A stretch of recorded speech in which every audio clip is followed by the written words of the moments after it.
Hey, it's me, Bob Jokel with Hunt Real Estate.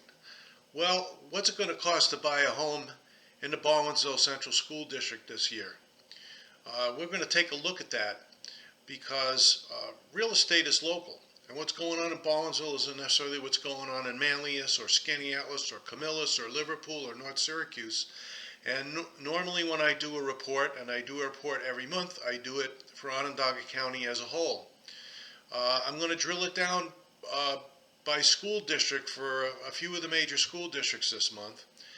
So if you're interested in buying or selling in one of these school districts, keep your eye out. Right now we're going to talk about Baldwinsville. So for the county of, and see how it compares to Onondaga County as a whole. So for January, new listings in Onondaga County were down versus January of last year. They were down 17.4%, 233 new listings versus 282 new listings. And in the Baldwinsville School District, they were down 31.4%, 24 new listings versus 35. So, fewer new listings usually means fewer homes on the market in general.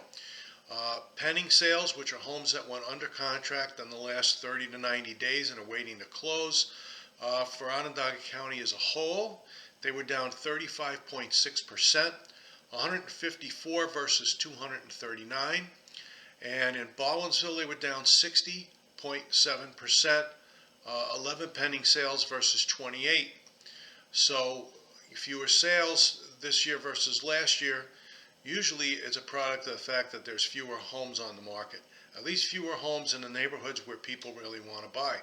And remember, in Baldwinsville School District, we have the village of Baldwinsville, but we have Radisson, we have Timber Banks, we have Clinton Heights, we have, several different subdivisions, several different communities, and their price points are all different, okay? So closed sales for Onondaga County as a whole for the month of January were down versus last January 9.2%, 247 closed sales versus 272. And in the Baldwinsville School District, they were up 10.7%, but it sounds like a lot, but it's really not. 31 closed sales versus 28, so only a difference of 3 closed sales.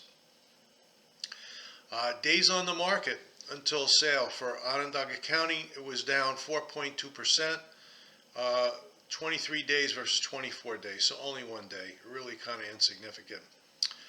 In Baldwinsville, days on the market until sale were up 32.1%, 37 days on the market versus 28.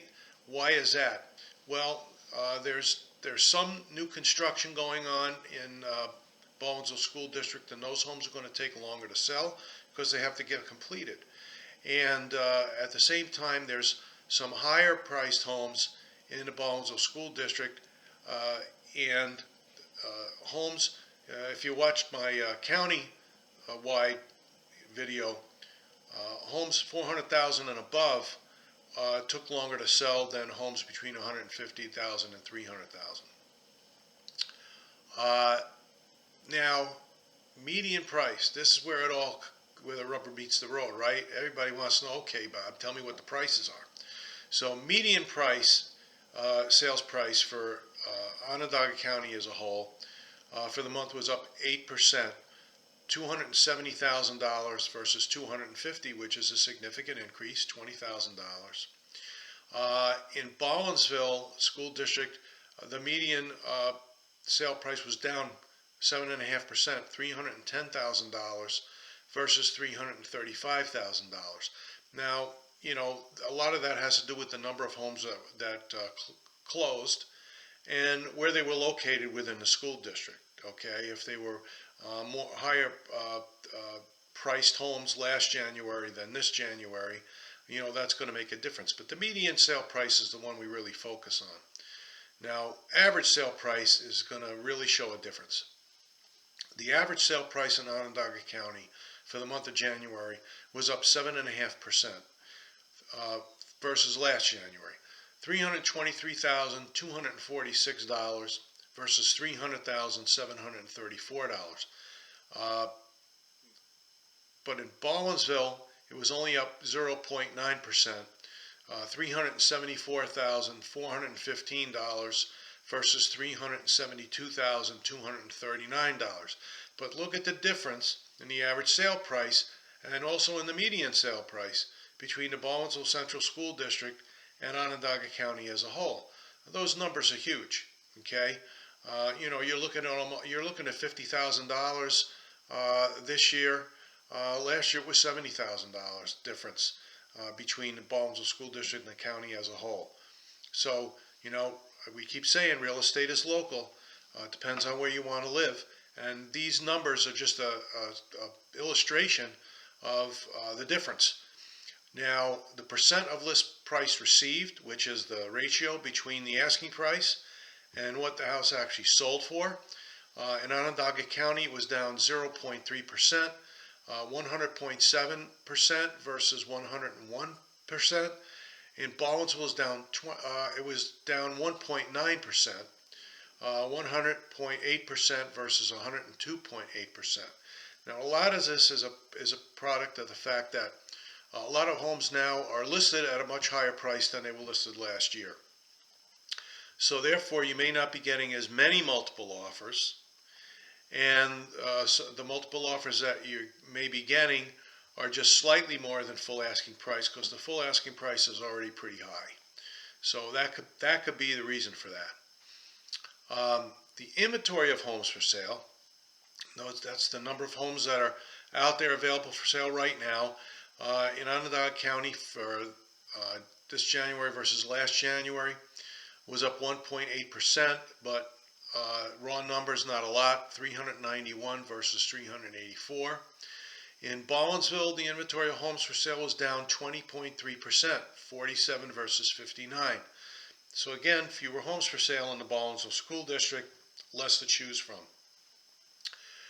The month supply of inventory, and this is how long it would take under current market conditions to sell out all of the active listings that are on the market right now. For Onondaga County, it was flat this year versus last year, 1.2 months worth of inventory versus 1.2 months worth of inventory in 2025. In Baldwinsville, the month supply of inventory was down 20.3%, which sounds like a lot, but it's 1.7 months of inventory versus 1.9 months worth of inventory. So what does this all tell us? Well, there's less than 2 months worth of inventory, which is still a strong seller's market. As I've said time and time again, a balanced market is 4 to 6 months worth of inventory. A buyer's market is more than 6 months worth of inventory, and a seller's market is less than 4 months worth of inventory. So we're obviously still in a strong seller's market. But it also tells us that, depending on where you want to buy in Onondaga County, the prices could be radically different. And so I'm going to continue to try to put these more finite reports out by school district in the county. Hopefully it's a little more helpful for you if you're looking to buy and sell in one of those school districts. So if you're interested in buying or selling in Baldwinsville, I've lived in Baldwinsville for almost 23 years. I know Baldwinsville like the back of my hand.